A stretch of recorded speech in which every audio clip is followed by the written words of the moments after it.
Ako muna. All solid mid-it communities and jump-it communities ay tatagan natin lahat na magiging tagumpay pa si mid-it. Lahat ng mga bashing ay kailangan natin i-ignore, kailangan natin wag natin bigyan ng pansin at sana lakasan pa natin, tibayan natin lahat ang pag-support kay Mid-it at sa Jambit at sana ay mag-unawaan bawat isa. Sige, ang message ko sa Jambit and Mid-it community ay dapat maging matatag tayo. Unahin muna, ang advice ko lang kay Mid-it at saka James, sana unahin niyo muna si Lord bago ang lahat kasi Lord yung ang tagumpay na yan, sa kanyang yan, magagaling lahat. Huwag yun siyang kalimutan na magpasalamat dahil kung wala ang Lord, wala din lahat yan. Siya ang itataas natin dahil siya ang ating Panginoon. Kaya sana kung may mga yung mga bashers na yan, ignore. Huwag nyo na siyang patulan. Huwag nyo nang basahin kung ano yung mga nakikita niyo sa mga live ninyo kasi nakakaano lang talaga sa isip yan. Ignore them. Stay humble lang. Yun lang ang stay humble. Ang humble tsaka sa mga fans din, ng mga Jambit fans, mga fans din. Huwag na tayong pumatol. Hayaan natin, huwag tayong magpakababa. Kung piso tayo, huwag natin gagawin 50 tayo. Huwag tayong level sa level nila kasi hindi maganda yun. Kasi ang nangyayari sa kanila, inggit yun. Gawa ng kaaway yun. Kaya ang advice ko lang sa atin lahat is maging matatag tayo, pag-pray natin ang Jambit na continuous ang blessing sa kanila, magtagal sila at saka sana magiging forever na magkatuluyan sila, lalo tayong maging masaya. At sa mga founders din natin, ipag-pray natin sila na tuloy ang pag-support nila sa Jambit. Dahil kung wala din sila, hindi rin mararating ng Jambit ang kinaroroonan nila, yung pinupuntahan nila dahil sila ang nag-i-sponsor doon. Kaya pag-pray natin sila na maging matatag din sila, huwag silang gumaya doon sa nakaraan, at magiging talaga siya, generous talaga sila sa pagtulong. Ipag-pray natin sila na lagi silang malakas dahil si Ma'am Esther nung nakarang araw medyo masamang pakiramdam niya sa ipag-pray natin sila na lagi silang malakas pati sa mga reactors natin, mga admin natin, lahat-lahat at siyempre sa mga members, kung walang members hindi rin sila dahil mas marami ang mga members, mas marami tayong contribution sa kanila. Sa pagmamarathon lang natin, malaking bagay na yun. Kaya let's continue praying for the Jambit community. Yun lang ang may sasabi ko sa natin, community natin. God bless ako. Ang wish ko ngayong Pasko, sana bigyan tayo ni Lord ng praise. Sa dalawa, saka keep in faith. Yun lang naman talaga. Keep in faith. Kahit anong lawak ng problema natin, dapat lang natin sa taas. Natin yung pag-support talaga. Ramdam ko yun. Talaga, sana ko ng anak ko, ramdam ko yun. Kung gaano ang dasal na power ko. Promise. So, yun lang. Lalo na sa pamilya ni Mimi. Pasalamat si Lord talaga na yung pinagdaanan ni Mimi, hindi pinagdaanan niya ng pamilya ko. Kasi siguro talaga, iwan ko lang kung yung pinagdaanan bubuli kay Mimi, hindi basta-basta yan. Sabi nga ng mga pamilya ko kung sa kanila daw talaga yan. Hindi lang siguro kulong ang daano nung ang bubuli. Kaya talagang pasalamat tayo sa magulang ni Mimi na pagkasitro. Saka sa mga founder, magkaisa, salamat sa mga pa-surprise nila. Tayo naman kinikilig. Mga investor, lalo na yun lang. At sana huwag din magbago huwag magbago si Medi. Kasi wala naman simula nung similit nasa summit. Yan na talaga, basir na talaga. Kahit anong baliktarin natin yung mga pangalan nila. Yung mga balangura natin talaga sila. Kaya hindi na lang talaga patulang. Tama lang talaga yung hindi nabasahin. Kumakain ako ng salad. Manatili tayo na magiging palaging unawain, ang respeto, bawat isa, at ang importante yung spread na kailangan natin yan sa tuwing pagising natin, sa paggalaw natin, kailangan natin araw-araw yan. Kaya lahat na mga opinion natin para sa kanya, para sa kabutihan niya. Kaya sana huwag na siya magbago, Ate Jo. Bilang isang supporters ni Medit and Jamjet community, gusto ko lang iparating kay or i-advise kay Medit na sana yung pagkakilala natin sa kanya, una-una pa, sana hindi magbago. Then, si James, sana hindi rin siya magbago kay Medit. Yun ang ating hangad, di ba? Tayong lahat ng mga supporter. Sana hanggang dulo sila. Yun lang ang gusto kong kasi mahirap bilang babae. Siyempre, bilang babae, mahirap sa atin na parang yung bigla ba siyang iwas sa ere. Kaya sana hindi natin maulit-ulit yung kanyang naranasan. Yun ang gusto kong kay James din. Iparating ba na hindi lang love team or what ang ipakita niya kay Medit. Kasi, syempre, lahat naman tayo naghahangad na parang gusto yung sila na hanggang dulo, di ba? Kaya yun lang ang ko. Yung spread love and sana maging unity din tayo sa community. God bless. Para kay Medit, ang masabi ko lang sana, ibayan niya yung loob niya sa mga naninira sa kanya. Huwag siya magpadala sa mga pangbalakura ng mga kabilang pariyo. Yun lang. At saka kay Jim, sana andyan na siya na para kay hindi niya pabayaan si Medit, hindi niya iwan. Nakagaya na sa ginawa ng dati. Yun lang sabi ko.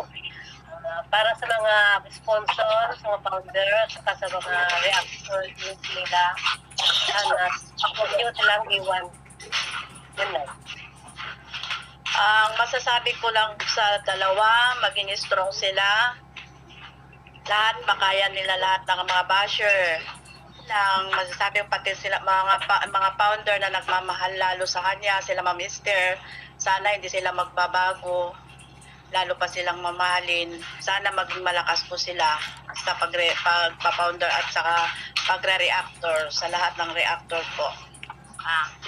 Ang masasabi ko kay Medit ay kung ano siya nakilala, nakilala ng mga tao, mga members, founders, reactors, and viewers, no? Ay ganon din ang pag-uugali niya ngayon. Hanggang ngayon na siya ay kilala na sa social media. Kung ang maging strong lang si Medit sa mga bashers, hindi niya papansinin yung mga basher.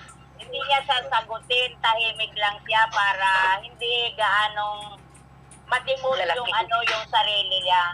Huwag pa-under siya sa mga basher. Ibig sabihin, silent lang siya. Kaya para naman kay James, sana si James maging nakikita natin na si James ay very caring at loving, no? Loving. Oh, lovable na siya. Malambing. So, nakikita talaga natin siya na ganyan. Sana habang buhay na yon at maging true to forever na yung kanyang love team. Saka makaring. Oo nga. Makaring po si James, si James. At saka sa magulang ni Medit at saka sa side ni James. Anyway, magkakilala na din sila, pinakilala na si Medit at so approachable naman yung mga magulang, very supportive kay Medit. Both naman ay nagkakaunawaan. So be humble sila sa isa't isa. So ang masasabi ko talaga kay Medit ay be kind sa kanyang mga supporter and viewers. At saka lalong-lalong sigit sa kanyang mga founders dahil doon nakikita ang kaganapan ni Medit kung saan siya pupunta. galing sa sponsor at saka sa mga founder. Yan lang ang masasabi ko.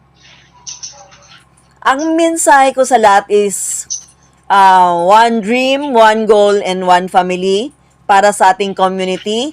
And of course, kailangan lang nating manatiling matatag, hawak kamay hanggang sa dulo. Hindi natin papansinin kung ano mang mga unos na darating sa ating community o paninira. Kahit kanino man nanggaling, ay wala tayong uurungan, kapit-bisig lang. And para naman sa ating Jamdit, manatili kayong matatag, huwag kayong magpapagapi sa mga taong nang-aapi.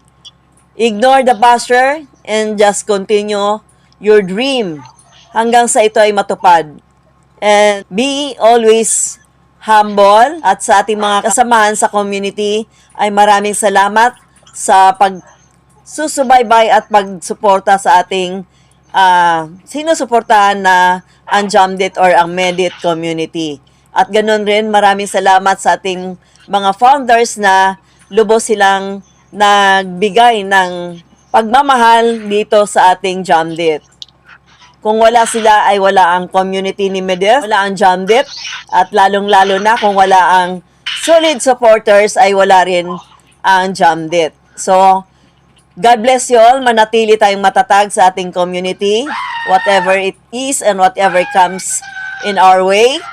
And continue to dream high and mabuhay. Maraming salamat sa inyo lahat. Hanggang sa muli, maraming salamat. This is Egypta TV. God bless you all. At manigong bagong taon, wish you lang na naway nasa mabuting kalagayan tayo lahat at ang ating kalusugan. And girls, Merry Christmas! Meow, meow, meow.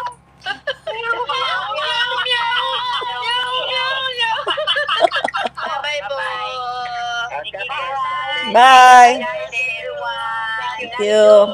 See you tomorrow. Ingat, Jocelyn. Ingat sa biyahe. Thank you, guys! Salamat din.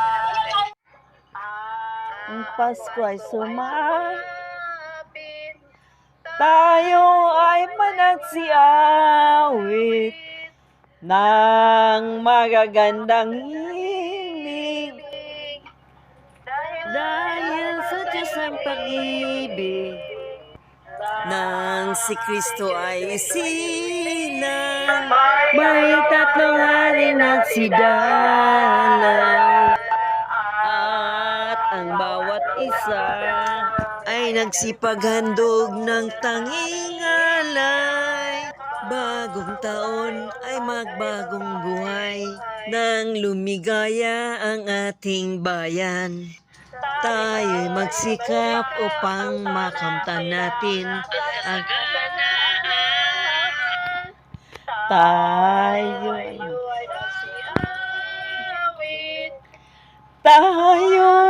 managsiyawit.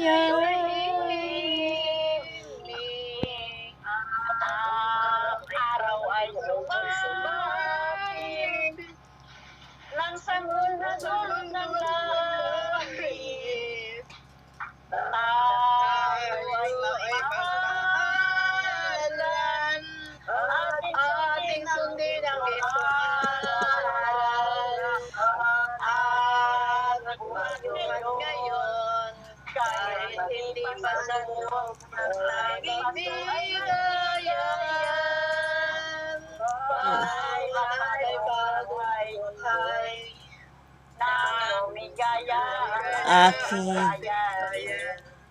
Tayo magsikap upang makamtan natin ang kasalanan. Habang tayo'y tahimik, ang hangin sumapit ng sanggol na dulot ng langit. Tayo'y may mahalan at sundin ang itong aral, at ay mabuhat ngayon kahit hindi Pasko, ay magbigayan. At buwan ngayon ay Kahit hindi Pasko ay magbigayan. Merry Christmas! Merry Christmas! Oo.